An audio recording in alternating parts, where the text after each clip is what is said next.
สวัสดีค่ะนักลงทุนนักวิเคราะห์และท่านผู้ชมทุกท่านนะคะพบกันอีกครั้งค่ะสำหรับ Opportunity Day ของบริษัท Symphony Communication จำกัดมหาชนค่ะดิฉันธาริรัตน์วงศ์ศรีจันทร์นักลงทุนสัมพันธ์ค่ะและข้างๆที่นั่งกันอยู่นี้ก็คือผู้บริหารที่จะมาพบปะทุกท่านและนำเสนอผล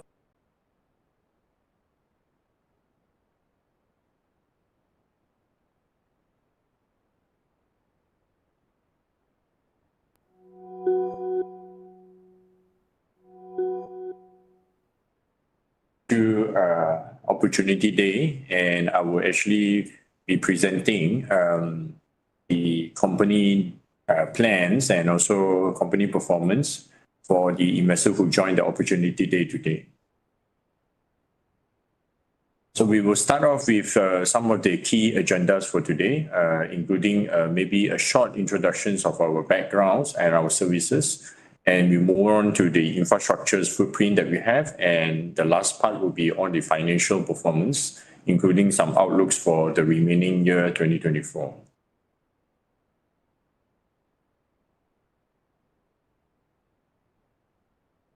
So in terms of our profile, we have been in the business for more than 20 years. We're focusing on the fixed line telecommunication services. We are listed in the company. We are a listed company in Stock Exchange of Thailand, and we also certify with the relevant ISO standards and also the cloud security for our business. We are the first private companies to own the cable landing stations, and also we invested into the submarine cable systems. In terms of the shareholder structures, we have our Time.com as part of the shareholders listings with 46.8%. In terms of who we are, I think if you look at these slides, we are pretty much focusing on the fixed line telco services, and we are actually, our business model is on a managed services provider perspective.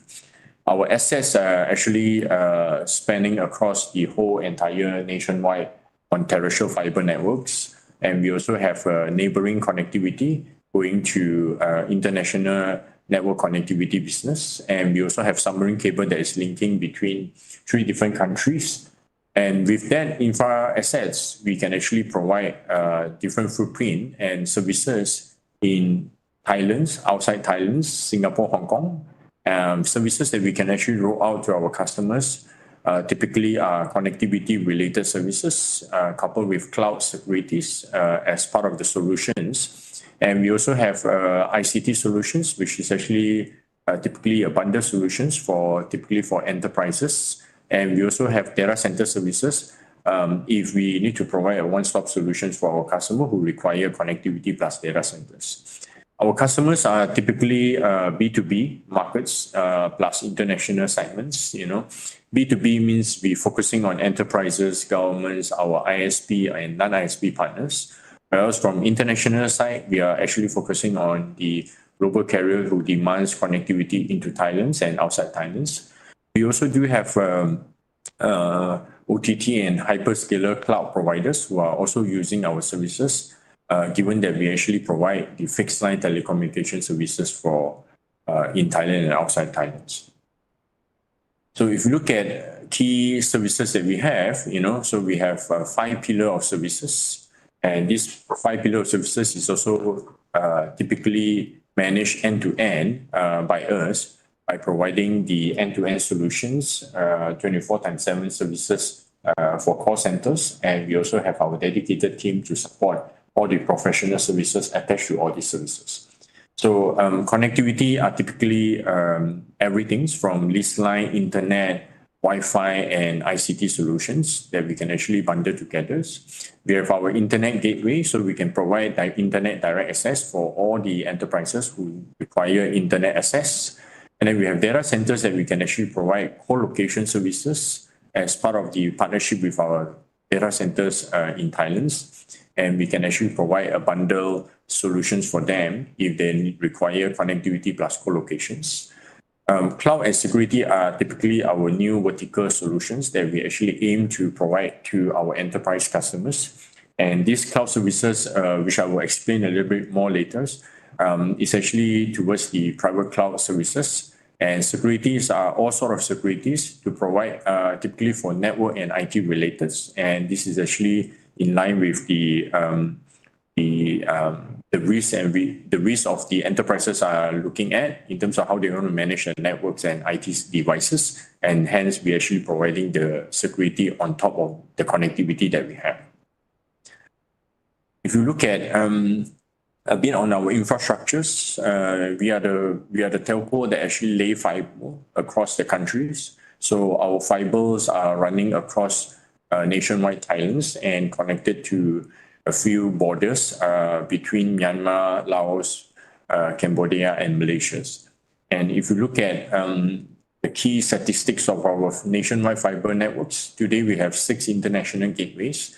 Our international gateways are typically at the border, which are actually coming from our nationwide footprint, fiber footprint, and connected to the neighboring countries. And then from there, we will go to Singapore and Hong Kong. So today, our coverage fiber footprint is about 50 provinces. So we can actually run our services with our fiber touching all the key provinces in whole nationwide Thailand. We have terrestrials and submarine networks. Our submarine network, we have a submarine cable and the cable landing stations in Rayong.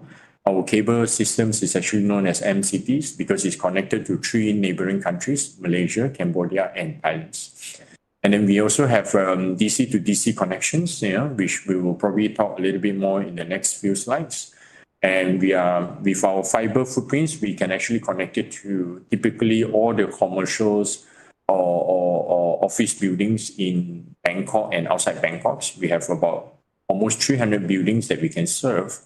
And we also have industrial estates, means our fibers will run across in front of the industrial estates and also connected to insides to roll out our services to any of the tenants in the industrial estates.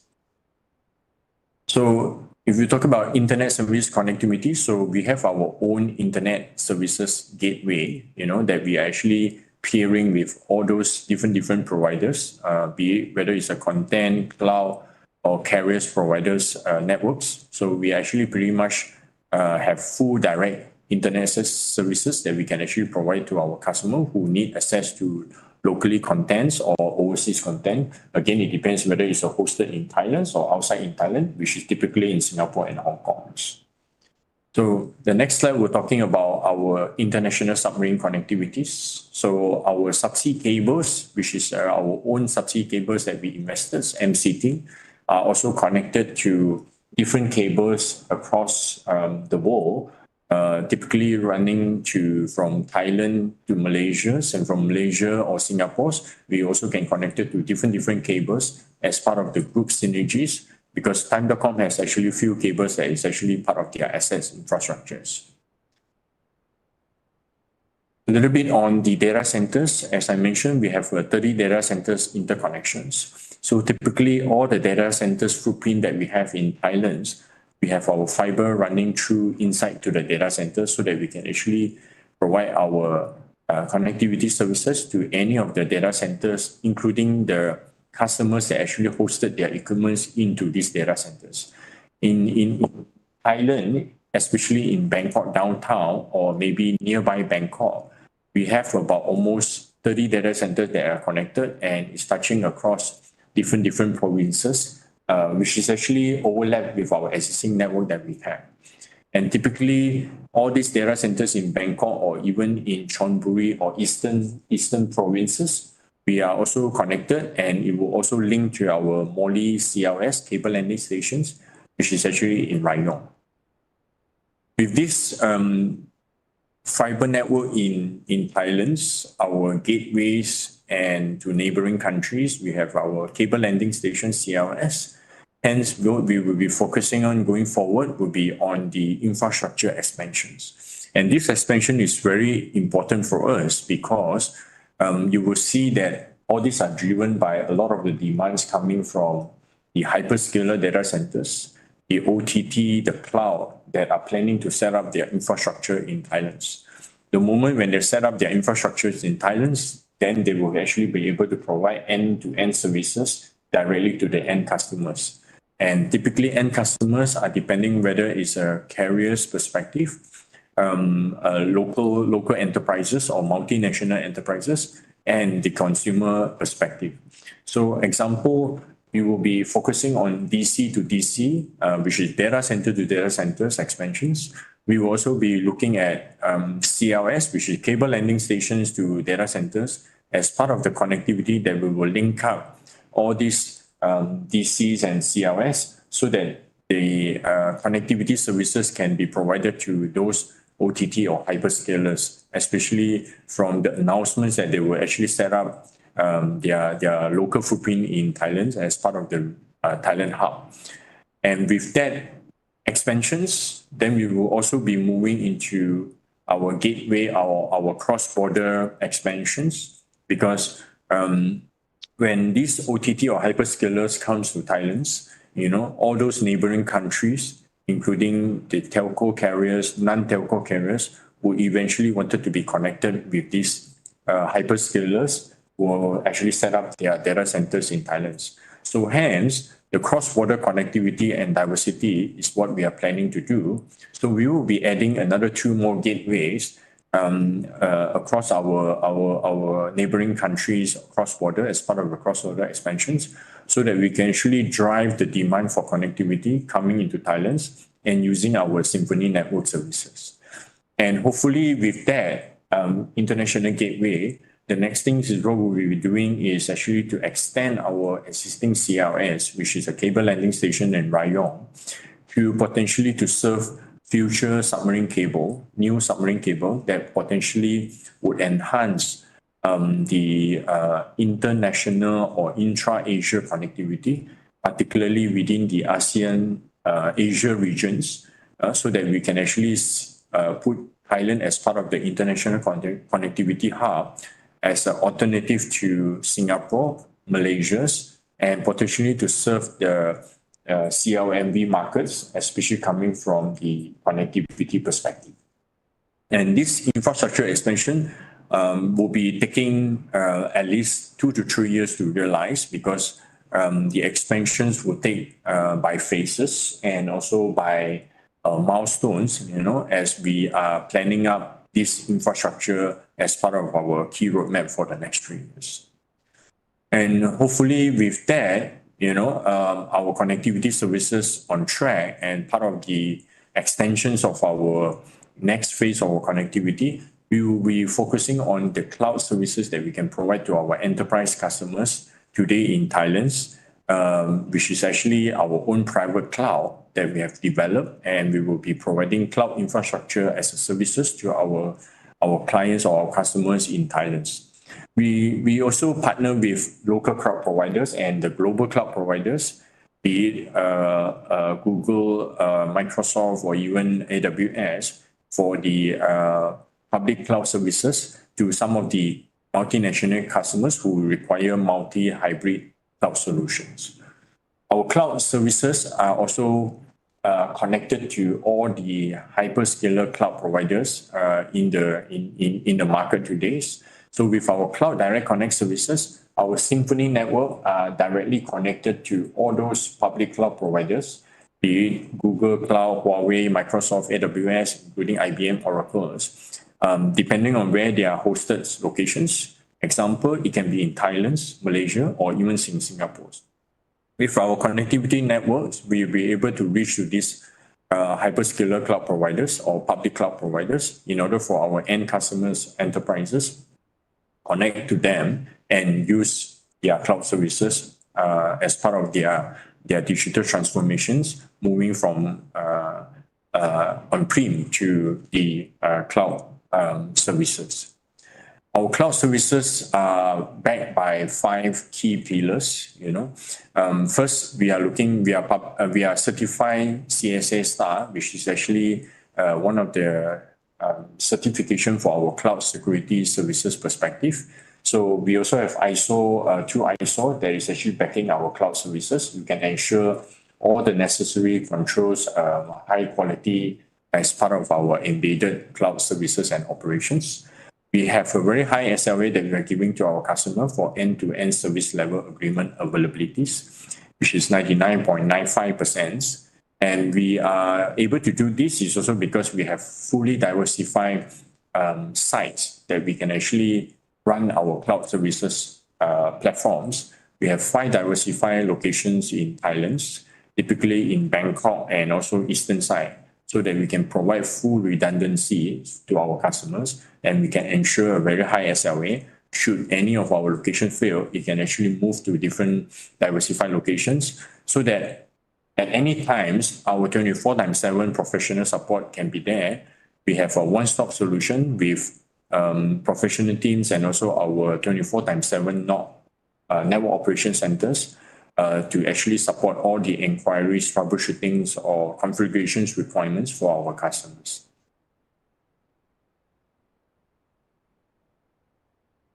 So if you look at the next topics, which is actually on the financial performance. So we just closed our Q2 performance and also our first half performance. In short, I think if you're looking at some of the key indicators from financial perspectives, our normalized revenues are growing by 8%. Our EBITDA is up by 5%, and our net profit year on year on a normalized basis is 17%. So this financial performance for first half are actually driven by a few things. First is higher revenue growth coming from extension of our customer base. Our recurring business have actually growing, coming from domestic segment especially, and some of the international segments. We are seeing some upsides in terms of where our international is heading to, typically from our neighboring countries who require connectivity into Thailand or connectivity into Singapore via Thailand terrestrial networks. If you look at our financial balance sheets and our financial growth, I think we are seeing a consistency where we are able to maintain the growth and also the relevant financial ratios from growth or leverage perspective. Our debt is actually at a very minimum today. So if you look at the strong growth coming from financial leverage perspective, I think we are on track. Our balance sheet is still strong. We still have a sizable cash flow that we can support our internally expansion that we need to do. And also, we also have our standby credit facilities from the banks in the case that we need to tap into additional debt fundings that we require. So a little bit on the Q2 performance. The Q2 performance, you basically need to normalize it because if you're comparing to last year's second quarter in 2023, we have a one-time gain coming from our selling of our data center business, which is called AIMS Thailand. So we make a gain about 64 million Thai bahts. So if you exclude it, you should be looking at the normalized, the bottom graph perspective. So revenue is 5% on a normalized perspective. Then EBITDA is -2%. Technically, it's because there's a forex gain and loss in each quarters. If you look at normalized profits, we are growing at about 3% year on year and 7% Q on Q. Across 6 months, first half, we are seeing our revenue 2% year on year growth. Our revenue normalized is 8%. Our EBITDA normalized is about 5% year on year growth, and our net profit is 17%. All these are driven by we are seeing a lot more demands coming from our domestics and international. Hence, the sales will convert into revenues, and the revenue will drive the net profit in terms of the bottom line coming from additional costs that we need to spend.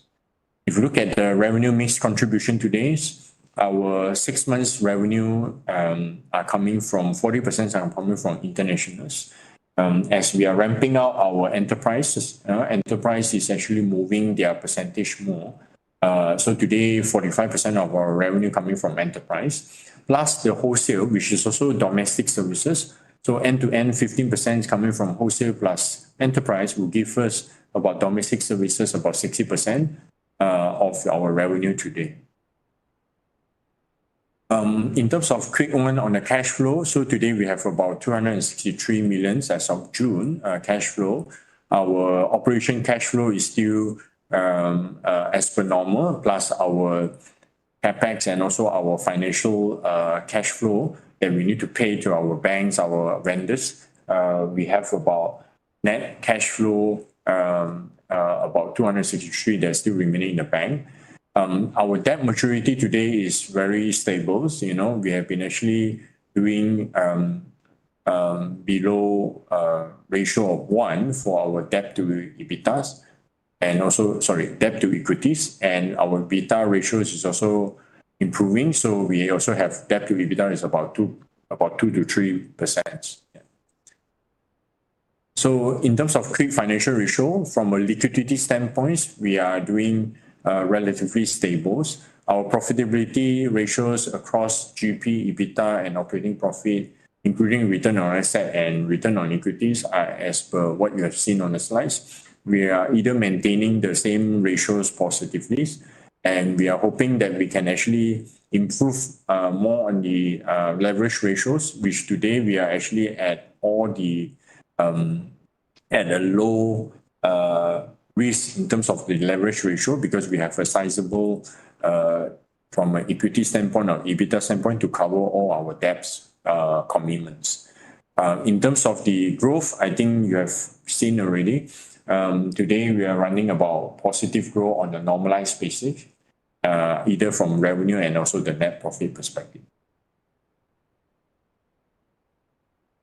Okay, a bit on the outlook and guidance before we jump into some of the questions that is coming. I think from the economy point of view, external factors, I think we are seeing some, this year there are some challenges we are facing from an economic standpoint. Having said so, this is also driven by a lot of instability in the interest rate, forex, and we are also seeing some change in the economic growth, which are kind of reducing or probably slowing down in Thailand perspective. Maybe hopefully with the new change of the governments or prime ministers, things will be getting back stronger than before. And if you look at the domestic market where we are actually doing right now, I think telco business is still relevant and has potentials that we can actually grow further with our customer base and the way that the telco demands coming in the futures, whether coming from connectivity cloud services or even security services, we still believe we can actually offer more upsides to our existing customer base and new customer base. And we believe across different sectors, we have opportunity to tap into the wallet of spending of these enterprises.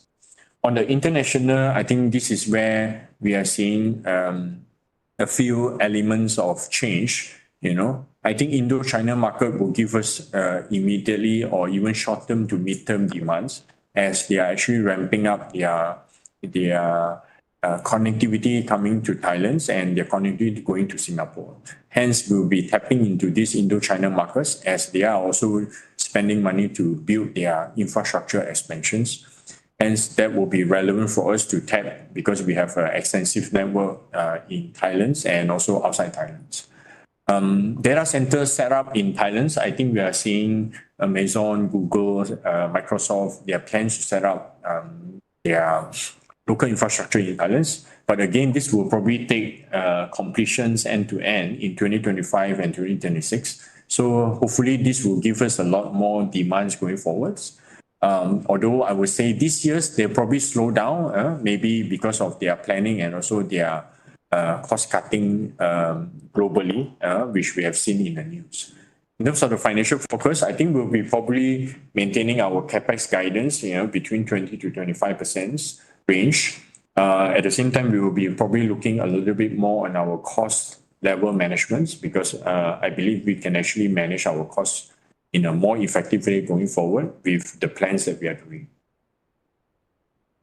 So a bit on a quick guidance, I think across all the key indicators, I think we will be looking at low to double digit on the outlook perspective that we have, and maybe to some extent our consensus internal estimates will be probably on the conservative mode perspective. So again, just a quick one, I think there's no change in terms of our aspirations. We will be focusing on 4 key pillars especially to ramp up our enterprise market shares or revenue stream perspective. We will be hoping to grow our cloud and security services as part of our new revenue stream for us in the enterprise markets and for us to expand our customer base.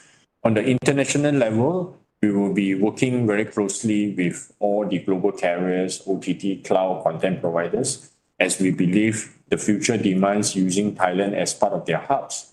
And also our infrastructure expansion, as I mentioned, will definitely help us to become one of the key players in the international markets.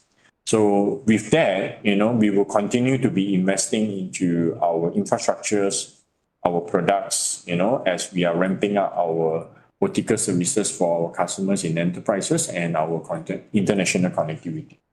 On the operation and how we want to become a very good managed service providers, we will be focusing on excellence DNA that we have, and we will be using different services in differentiator as part of our key differentiating point between us as a service provider across with other competitors as well.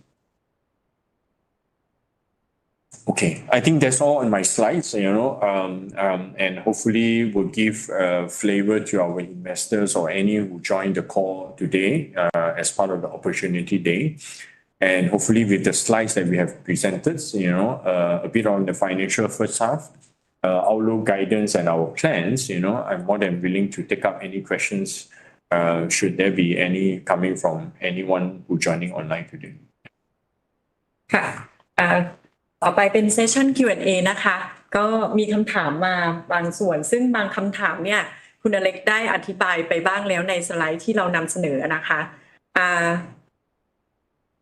เดี๋ยวขออนุญาตแปลเป็นภาษาอังกฤษให้คุณอเล็กฟังแล้วกันนะคะข้อแรกplease describe the current competitive landscape and assess the company competitive strength.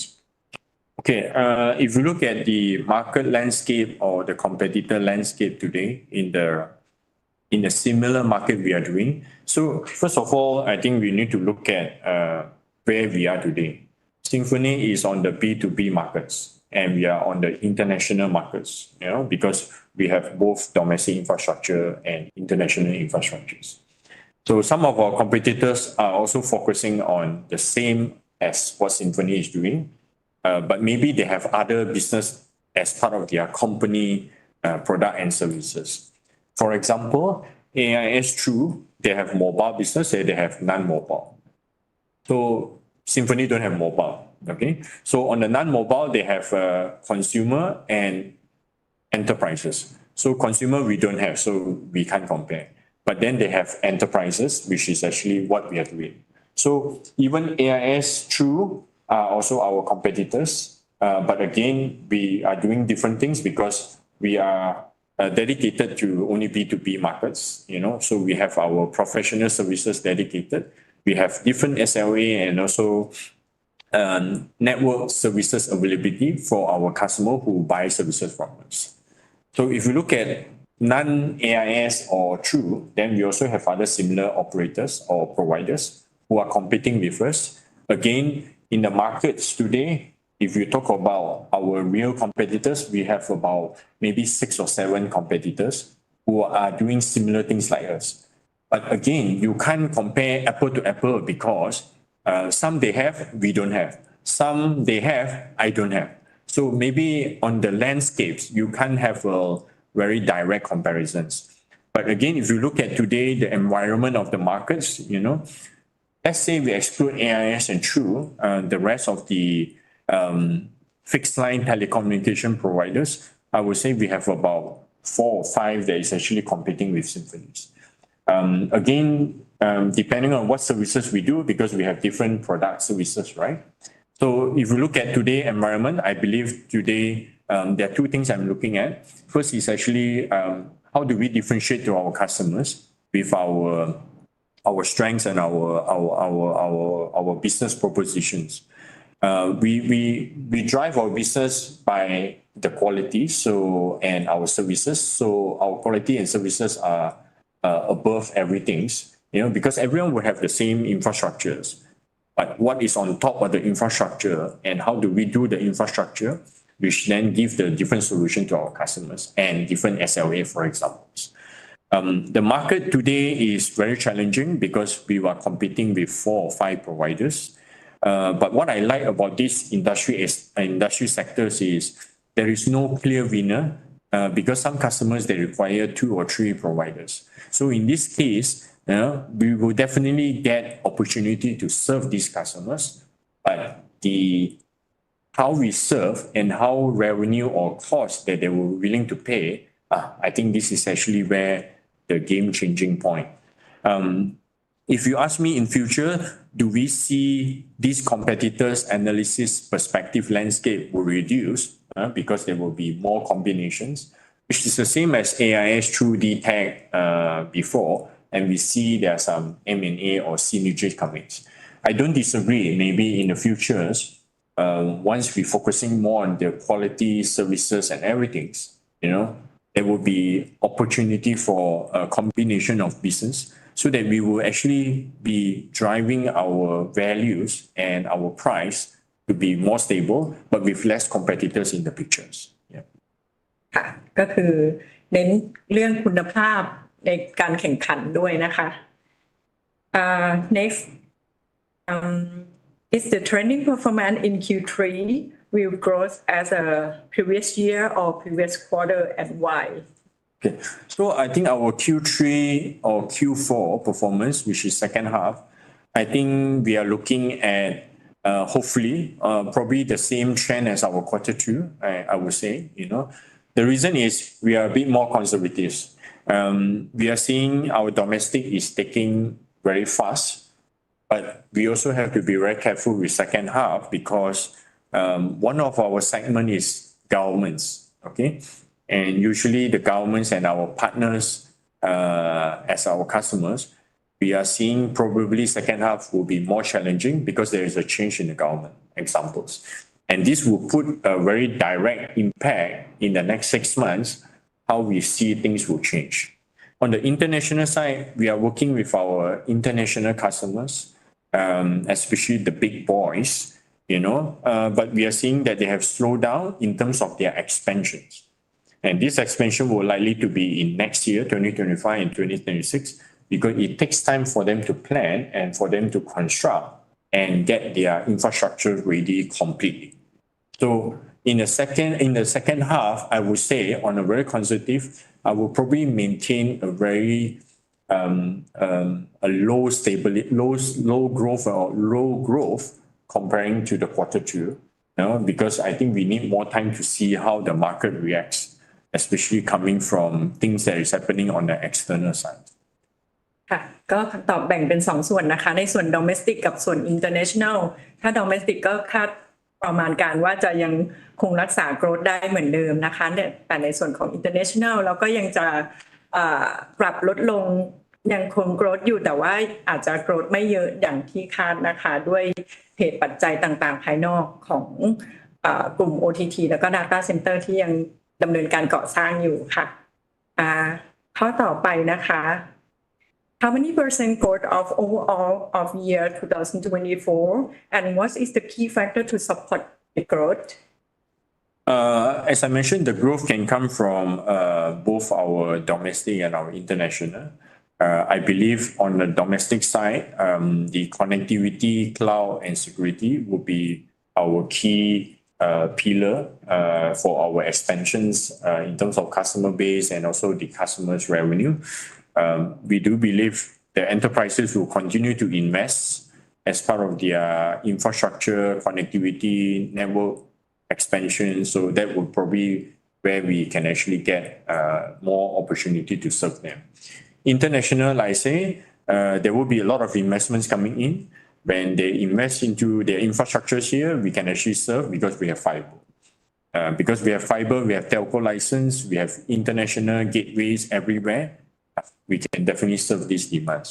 So in the future, I believe all this will be one of our key factors why we need to continue to invest and tap into these opportunities. Our focus will still continue to be mobile, or what I call it the fixed line services, but we are looking at very closely into the segments we want to drive, which is typically the B2B and the international segments. ค่ะก็ยังคงเป็นฟิกไลน์ตาม core business ของธุรกิจนะคะข้อต่อไป How much CapEx in year 2024? What did the company invest in the first half of this year, and what will you invest in the second half? I think we will be spending about, roughly speaking, 600 to 800 million Thai baht on our existing capex infrastructures. The infrastructure will come from enhancement, or what I call it improvements, because we have fiber, so sometimes we need to replace our fibers. We have equipment, so we have to replace our network systems, our equipments, and then we have to buy new equipments to serve new customers as part of the cost to acquire the customers. And then we have to expand our fiber coverage so that we can serve more areas, more buildings, more industrial estates. So we also put in some capex on that. And then we will probably have more capex on the 3 expansions that I'm talking about, which is the DC to DCs, our gateway, which is at the border. So if we expand more gateways, more border, we have to put in more fiber, more equipments. And then hopefully we will see how we want to monetize our cable landing stations. There will be an extension there, and we will find ways to expand our fiber footprint to serve some of these highly required from their connectivity perspective, diversity perspective, and low latency perspective. เกี่ยวกับ investment ต่อนะคะมีคำถามหนึ่ง Will you have high investment in the next 3 years? Okay, so I in the next 3 years, let's say we split into 2 things. Our BAU, business as usual capex, I think will be probably between 20% to 25%. Non-BAU, we are talking about a strategic capex, either for business expansions or maybe for acquisitions, example, or maybe for certain strategic asset investments, example, maybe new cable systems. Those non-BAU, non-business as usual. At this moment, we don't have the solid numbers that we want to share with anyone, but in the event that we need to spend, we will probably make the right announcement to the markets, or maybe we will disclose as part of our quarterly announcements, But at this moment, in the next 3 years, we will definitely expect our 20 to 25%, the capex that we need to spend. ค่ะก็ยังคง remain อยู่ที่ 20 ถึง 25% ของ revenue นะคะต่อมา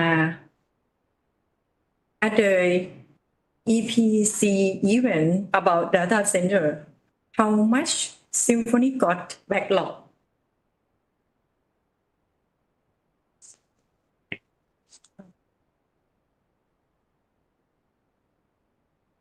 So I think on the data center business that we are talking about, we don't have any tracking at this moment on the backlog services. What we measure in terms of pipelines and opportunities, we sign a contract with the customer. If it's a 12-month contract, once we activate and once we deliver the services, we will actually do the billing. Okay, and the billing will be based on the contract, So typically, this is how we do the services contract or revenue booking. Data center implement in Thailand. How market share will Symphony get, and how many company invest in Thailand? Okay. If you look at our data center footprint today, we have almost 30 data center. We have fiber inside, have our equipment inside, and majority of these data centers, we have customer inside. So we can actually serve them inside the data centers or outside the data center, depending on where they want to go. Okay. So it's a bit difficult to have a market share calculations because each data center have different services. And of course, we don't own the data center. We will not be able to know how many customers inside the data centers. what we do is to track, whether these data centers have any good potential customers, whether it's enterprise customers or whether they are more international customers. And how we do is we believe each of the data centers, including the new data centers, we will be always asking the right questions to the data centers. Who are your customers? If the customers are international, then we have different ways to put our infrastructures inside the data centers. If it's an enterprise, then we will have different requirements, and then we will actually do the investment on the connection to the data center in different ways. ก็คือลงทุนในแตกต่างกันไปขึ้นอยู่กับลูกค้าที่อยู่ในแต่ละ data center นั้นๆด้วยนะคะยังเหลือเวลาอีกประมาณ4นาทีน่าจะเป็นคำถามสุดท้ายแล้วค่ะ Please provide guideline detail on trends, business and revenue in year 2025, 2024, and 2026, both domestic and international market. Okay. I think usually we don't do forecasts and openly to share with our investors. But in terms of the guidelines and the outlook, I still see the next 3 years for the enterprise markets to continue to grow. And I'm actually assuming the economy is growing. There's no disruption to the Thai politics. And the telco markets are also stable. And I think there will be more demand for connectivity, cloud, and also security. Why I see that is because there will be more digital transformation in Thailand for enterprises. They need more data demand. They need more internet access. They need more cloud services, infrastructures to drive their network or even IT expansions. They will build more application and services. So everything will have to be consuming data, internet, and also the cloud storage. So we believe the domestic will continue to grow. Maybe I would say is between 10 to 15% year on year. Okay, on a very constant the environments. Okay, no big change in this the economy or whatever. On the international revenues, I think 2025 to 2027, I think this will be the readiness of the data centers coming in from the foreign investments. We will be seeing the data demand connectivity will grow at least double in terms of bandwidth consumptions. Okay, we will believe more data centers will be set up in Thailand because there will be more AI driven. There will be more cloud requirements coming in. There will be more end users and connected to these neighboring countries. So what happened is we see Thailand as a new hub in the next 5 to 10 years to potentially compete with Malaysia and Singapore. And how to drive this data center to come in or the big boys to come in, we need a very good combination of economic policy, incentive policies, whether it's BOI, EEC, So if they were to come in, I believe the data connectivities, international markets, regional markets would help us to grow in the next 3 years. And how do we benefit from that? It also depends on how we expand our infrastructures today. So what I share with you is also for the next 3 years, because infrastructure needs to be ready so that we can actually tap into this demand coming from international. So this is also quite important. We will spending our capex in the next 3 years, 20 to 25%. Hopefully we will get more upsides from the international markets once they land and once they complete in Thailand. ค่ะเอาภาพรวมยังคิดว่าธุรกิจนี้ยังคงไปได้ดีในอีกภายใน 2-3 ปีข้างหน้านะคะทางบริษัทก็มีการเตรียมพร้อมเพื่อรองรับการเติบโตในอนาคตค่ะก็สำหรับวันนี้ใกล้หมดเวลาแล้วค่ะทางบริษัท Symphony Communication จำกัดมหาชนขอขอบพระคุณทุกท่านที่เข้าร่วมรับชมการนำเสนอผลงานและตอบคำถามจากผู้บริหารในครั้งนี้นะคะแล้วก็หวังว่าจะพบกันใหม่ในโอกาสหน้าค่ะ บริษัท Symphony Communication ขอบพระคุณทุกท่านค่ะสวัสดีค่ะ สวัสดีครับขอบคุณครับ